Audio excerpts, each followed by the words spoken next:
El 11 de julio se rompió totalmente el mito de los grupúsculos.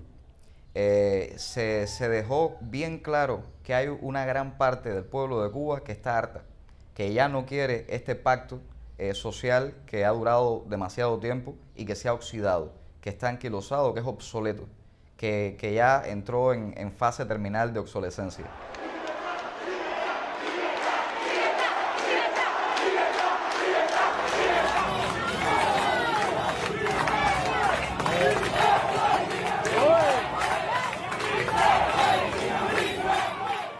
Primero nos pareció una protesta muy legítima, muy digna, porque estaba pacíficamente, estaban tomando las calles de modo pacífico.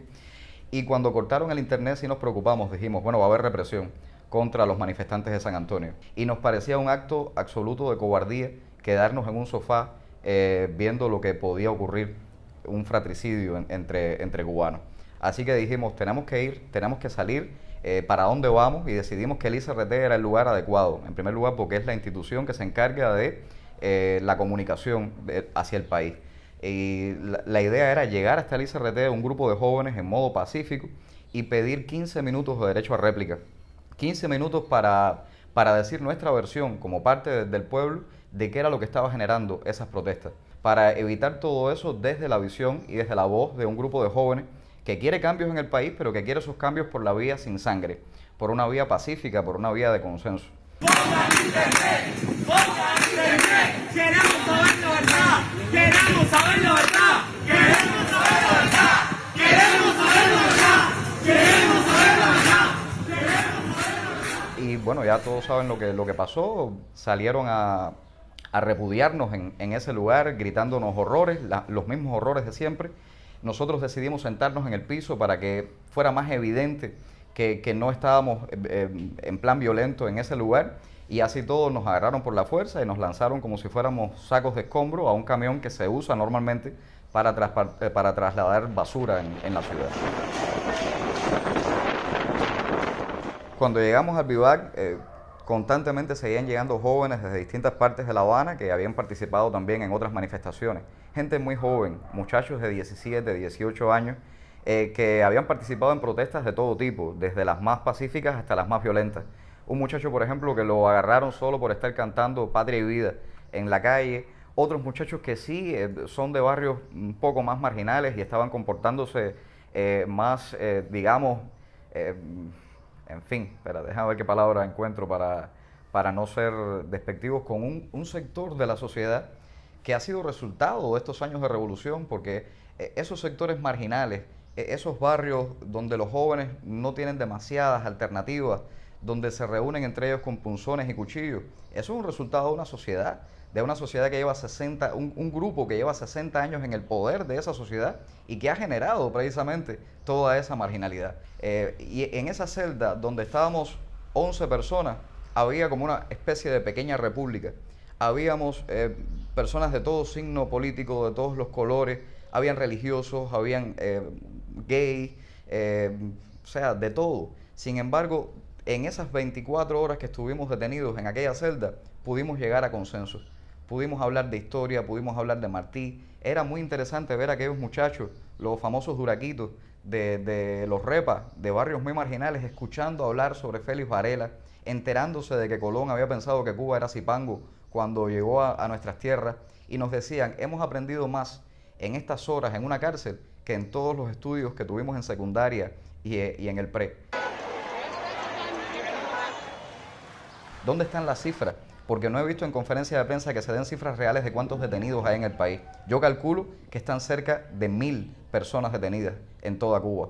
Esto no fue una protesta localizada en un lugar, en una sola ciudad. Fue toda Cuba, una buena parte del pueblo que dijo, ya basta, no podemos seguir así en estas circunstancias. Entonces hay que darse cuenta de que Cuba necesita un nuevo pacto, Cuba necesita un nuevo consenso. Hay que llegar a un cambio real, no a curitas. No se puede tapar un salidero enorme en una tubería oxidada con una simple curita, con un remiendo. Sin democracia, sin libertad, sin una apertura real, sin un diálogo hacia lo interno con toda una sociedad, reconociendo que hay una oposición, reconociendo que hay una parte del pueblo insatisfecha, reconociendo que hay una parte que ya no quiere saber de estos señores en el poder, con un solo partido gobernando. Si no reconocen eso, la paz es momentánea. Y estamos dispuestos a todo. Y estaremos en las calles combatiendo. Y sabemos que se están orquestando incidentes de este tipo. Sabemos que en estos momentos hay masas revolucionarias en las calles de La Habana también enfrentando elementos contrarrevolucionarios. Casi siempre que hay insatisfacción popular, descontento, casi siempre que hay protestas masivas, hay violencia. ¿Qué se puede hacer para evitarla? Bueno, no intentar apagar el fuego con gasolina, que fue lo que hizo el señor Díaz-Canel. El llamado al combate del señor Díaz-Canel es el acto más irresponsable que podía cometer un político en una situación como esta. Hemos visto cómo en los últimos días ha ido matizando, suavizando su discurso, pero a nadie se le va a olvidar ese llamado al combate, ese llamado violento que hizo en medio de una situación crítica que estaba viviendo la sociedad cubana. Por lo tanto, él es el responsable máximo de todos esos incidentes, de todos esos hechos violentos que ocurrieron en las calles. Entonces yo creo que la agudización de la crisis que está viviendo Cuba responde fundamentalmente a errores del propio gobierno.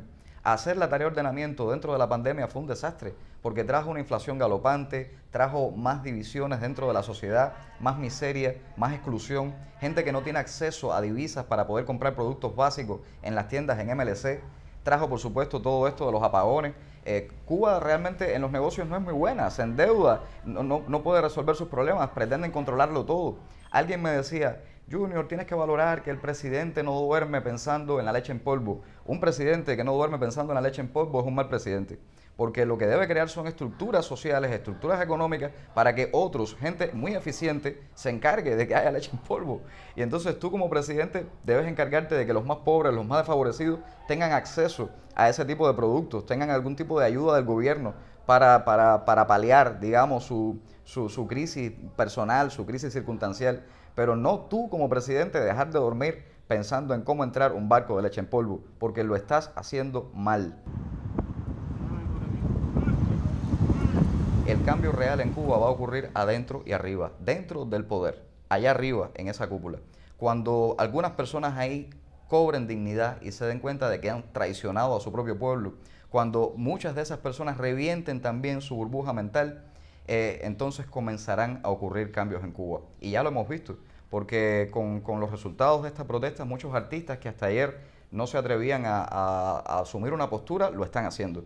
La gente ha cambiado, la sociedad de Cuba cambió y nosotros no nos hemos dado cuenta. ¿Cómo hacemos dignamente para responder como cubanos en una situación como esta? Yo creo que la solución de Cuba está en acabar de reventar todas esas burbujas mentales que no nos dejan entender que Cuba cambió y que Cuba ahora mismo es otro país.